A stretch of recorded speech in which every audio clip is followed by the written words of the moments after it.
Forbidden Career Advice for Software Developers, ou Conselhos de Carreira Proibido para Desenvolvedores de Software.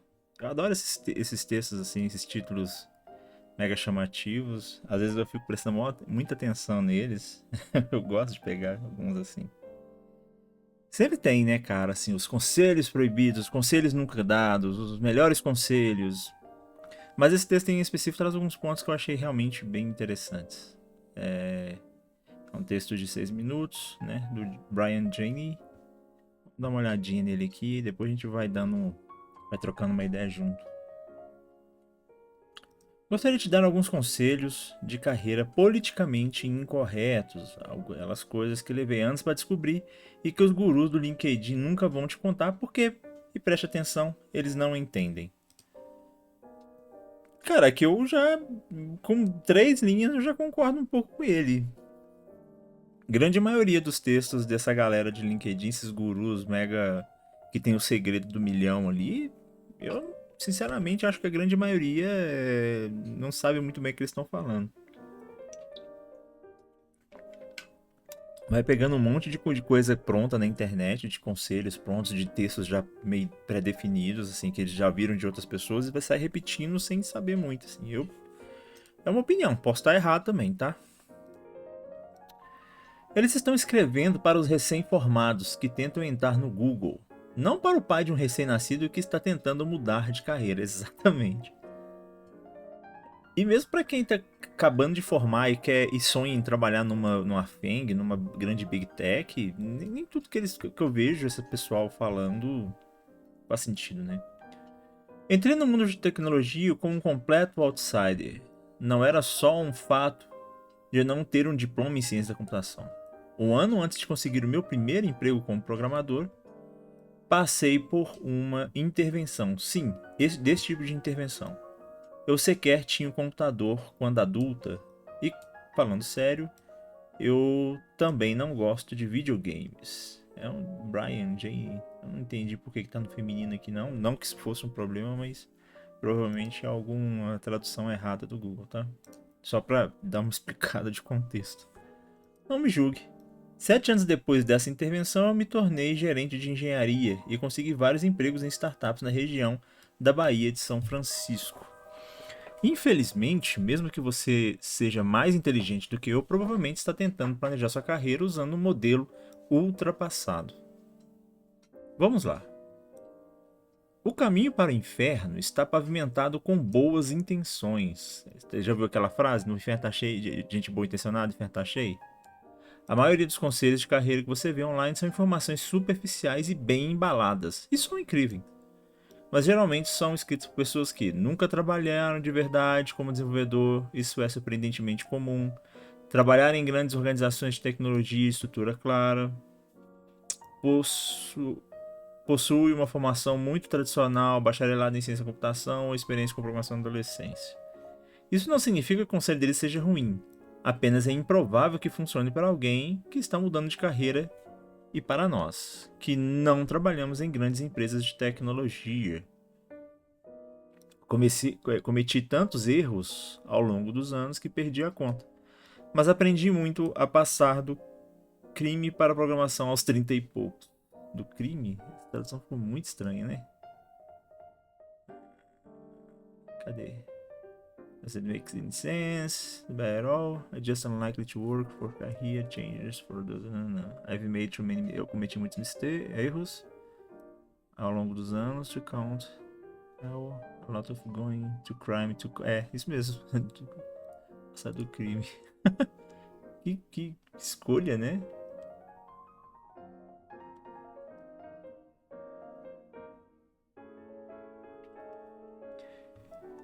Eis o que eu gostaria que alguém tivesse me dito.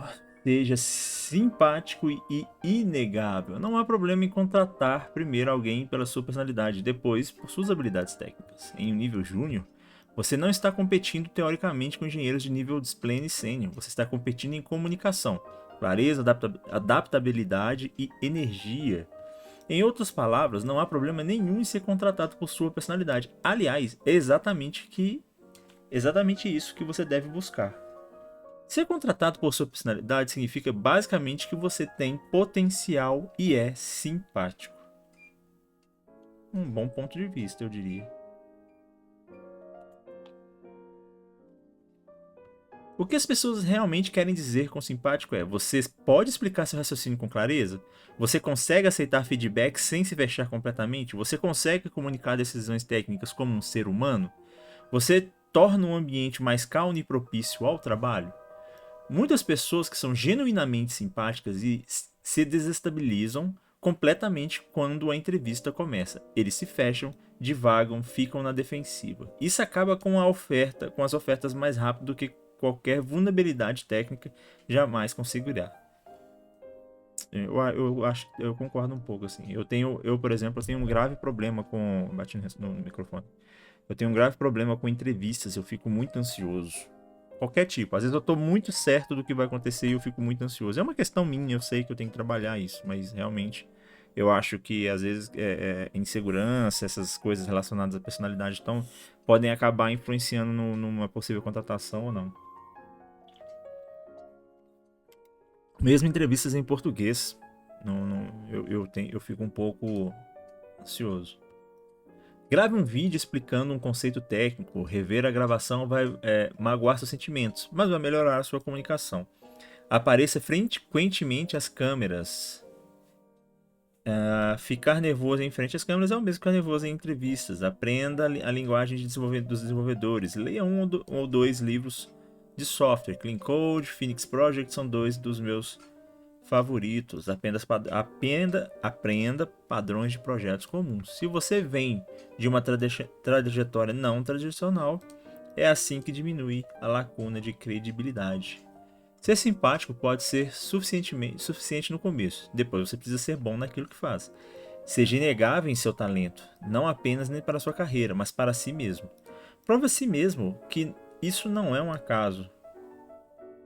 Isso significa que aceitar as tarefas que ninguém quer aprender, aprender os sistemas chatos que ninguém usa e se tornar a pessoa que silenciosamente destrava o resto da equipe. Não, isso significa aceitar tarefas que ninguém quer, aprender os sistemas chatos que ninguém usa e a pessoa, entendeu? Para dar mais contexto, hoje eu tô lendo igual o meu nariz, né? Seu primeiro trabalho é para validação e aprendizado, não para relaxar. A habilidade mais bem paga que você ainda não possui: aprender a entrevistar, aprender a programar. Essa é uma realidade injusta no mundo da tecnologia. A arte de entrevistar é a habilidade mais importante que você desenvolverá como engenheiro de software. A realização de entrevistas cria opções. Isso te dá confiança, isso te torna resistente a demissões, isso aumenta sua renda de forma mais direta do que qualquer outra coisa. E quanto mais cedo você aceitar isso, mais rápido você ascenderá. Sua taxa de aprovação será baixa. Isso é normal. Fazer entrevistas é uma questão de volume. O motivo pelo qual consegui boas entrevistas não foi porque eu tinha um talento natural. Foi porque eu fiz dezenas de simulações de entrevistas no Prep com aquele deixa um ADSzinho, né? Uma propagandazinha ali. Li os livros de projetos e sistemas do Alex Chu, construí estruturas de dados comuns do zero e aprendi quando aplicá-las. Recomendo o Algo Expert, mas também ouvi falar muito bem do Neat Code. Aprender é difícil, mas as simulações de entrevistas foram o que fez a maior diferença. Isso me preparou para a hora da verdade. Pessoalmente, já vi pessoas ganharem uns 10, 20 e até 50 mil dólares a mais simplesmente por serem um pouco melhores em entrevistas de emprego. Pessoalmente, aumentei meu salário em 400% ao melhorar minhas habilidades em entrevistas. Sério. Você pode conferir essa história aqui. Pequenas melhorias criam oportunidades enormes. Eis algo que você não vai gostar. Você deve fazer entrevistas a cada 6 meses, mesmo quando já tiver um emprego. É assim que você sabe se você rende menos do que recebe menos do que o devido, se você recebe um salário acima da média, se suas habilidades forem relevantes para o mercado atual, se você ainda estiver realmente seguro em sua recessão, se você ainda tiver opções quando precisar delas. A melhor altura para uma entrevista de emprego é quando já se tem um emprego. Lembra que eu falei isso? A melhor forma de você, a melhor hora para conseguir um emprego é quando você está trabalhando. A pior época é depois de você já ter sido demitido, porque você vai ter que aceitar ali um pouco do que tiver disponível mesmo. Mesmo que, a não ser que você tenha uma boa grana, uma boa forma de se sustentar, sem precisar do dinheiro mesmo, né? Sem precisar do trabalho. Então aí você consegue ter uma carta na manga, mas ainda assim, a melhor hora para conseguir um emprego é enquanto está trabalhando. Torne-se influenciador, literal e figurativamente. Sim, quero dizer isso literalmente e figurativamente. Não acredito que estou escrevendo isso, mas me tornei um influenciador de tecnologia. Adoro escrever e também tenho um negócio para administrar. Eu não esperava por isso, mas abri uma quantidade enorme de oportunidades: vender produtos, construir meu negócio, monetizar meu conteúdo e me tornar altamente visível no LinkedIn. Também tem desvantagens. Alguns recrutadores simplesmente desaparecem assim que descobriram que eu tinha um negócio ou por causa de coisas que eu escrevi. Escrever online tem sido 99% positivo. Considere se expor e compartilhar o que você está aprendendo. Seja contra a vergonha alheia. Tem alguns modelos que você pode baixar se quiser experimentar, mas aqui está a parte que você precisa entender. Você não precisa se tornar criador de conteúdo para mídias sociais. Você deve buscar ter influência em todos os lugares onde trabalha. A influência começa pequena. Faça algumas reuniões, torne-se voluntário para organizar algo pequeno, como uma epopeia.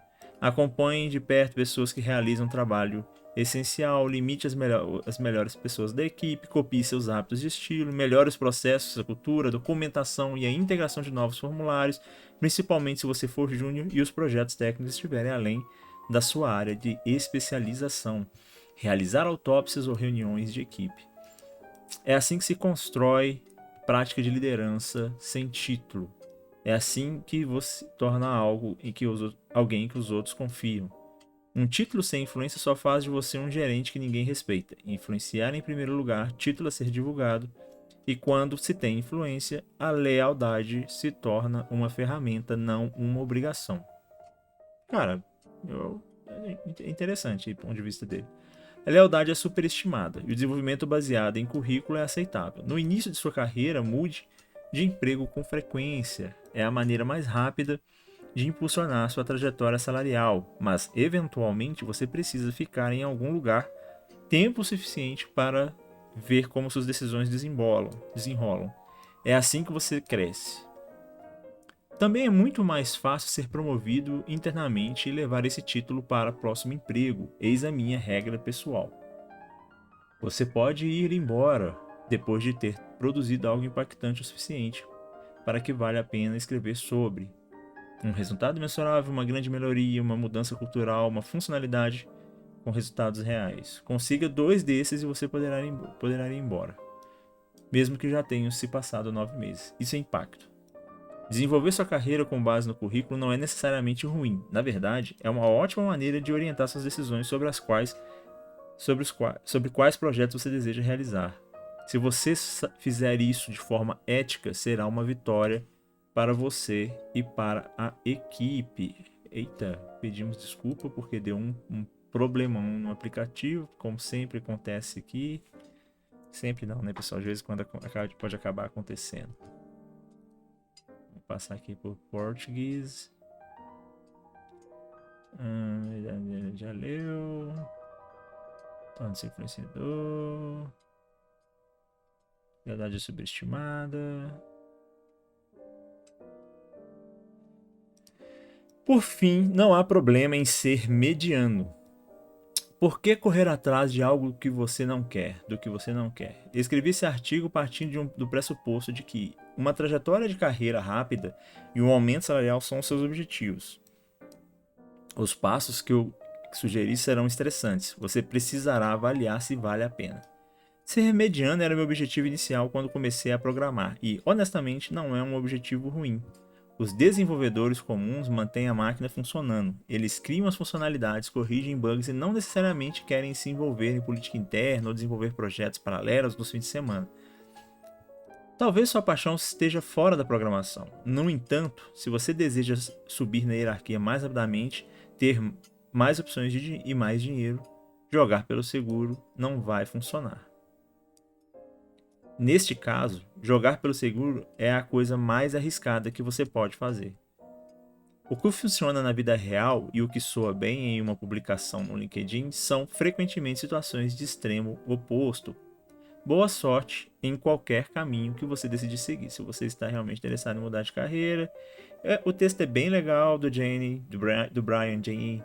Ele está falando sobre mudança de carreira, sobre como interar. Você pode ir embora depois de ter produzido algo impactante o suficiente para que vale a pena escrever sobre. Adorei isso. Serve tanto para como meta ao começar um emprego ou um novo emprego, quanto como critério para sair dele. Vou usar, obrigado. Cara, o que que eu penso a respeito disso e como que eu vejo essa coisa de mudança de carreira, né? E os conselhos dele eu gostei bastante. De fato, quando você começa a escrever sobre um assunto que você está estudando ou que você está trabalhando, isso traz mais autoridade. Eu já fiz isso em algum momento da minha vida e foi muito bom para mim, principalmente na passagem ali das senioridades ali de júnior para pleno, de pleno para sênior, essas coisas. Foi realmente muito bom e foi muito importante. É, a coisa que ele fala que pra mim que soa como mais importante é realmente essa coisa do, pô, a melhor hora para conseguir um emprego é enquanto você está trabalhando. Eu concordo 100% com isso, já falei isso aqui algumas vezes. E não ter medo, né, de aplicar, assim.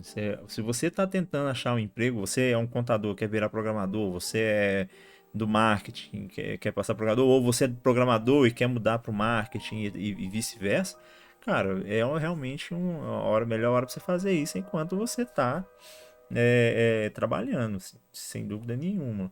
E procurar formas de se tornar ali tipo assim, ter um papel de referência mesmo, né, no que você está fazendo. Acho que é extremamente importante. Desculpa. Entendeu? Então eu acho muito interessante, assim. O ponto de vista dele, que eu achei legal, é que ele fala muito sobre trabalhar em empresas que não são gigantes. Quando você trabalha numa empresa que não são gigantes, e é muito diferente, tá? Quando você trabalha numa empresa que é uma empresa já consolidada e trabalha numa empresa que está se estabilizando, ou é uma empresa de pequeno para médio porte, é muito diferente. A forma como você vai se envolver com tecnologia vai ser muito, muito, muito diferente do que, pô, numa empresa grande vai ter muitos processos, vai ser extremamente burocrático, numa empresa menor já não vai ser. Numa empresa menor você vai ter muito mais a mão na massa ali, em ter que muitas vezes ter que fazer tudo, enquanto que numa empresa maior você já vai ter uma divisão de funções muito mais clara e, como eu disse, burocrática, né? Você só pode fazer até aqui, daqui para lá outra pessoa quem vai tomar conta. Tudo isso, cara, no final das contas vai fazer faz muita diferença, principalmente no que diz respeito à forma como você vai vivenciar o seu trabalho, sabe? Eu acho isso bem interessante de pensar assim. Eu acho que a gente tem que pensar sempre no que é melhor. E uma coisa que ele fala, né, de você não ter medo, né, de você tentar sempre é, é, é,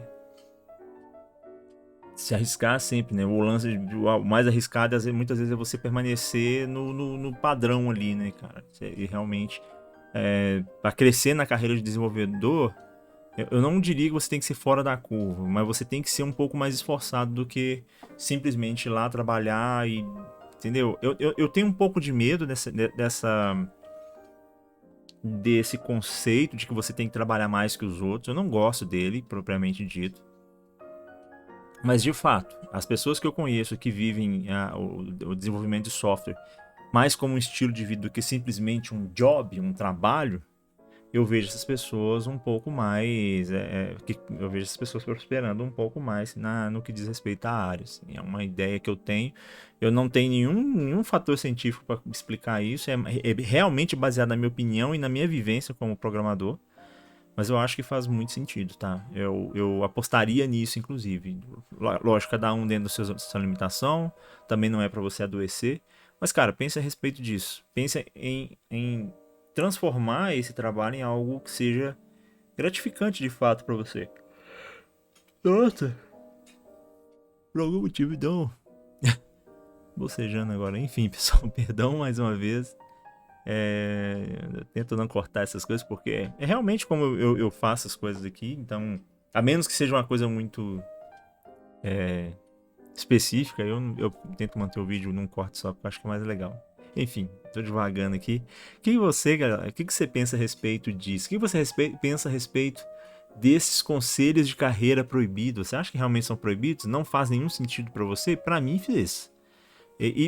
Bate muito com o que eu fiz com a minha própria carreira, saca? No sentido de sempre estar tentando, de dentro daquilo que eu tô fazendo, tentar ser um ponto de referência, um ponto de diferencial.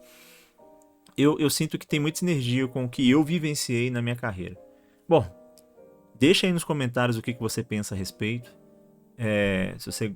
Como você vê esse tipo de conselho, se você se já segue algum, se você tá na mudança de carreira. Não se esqueça de curtir esse vídeo e se inscrever no canal.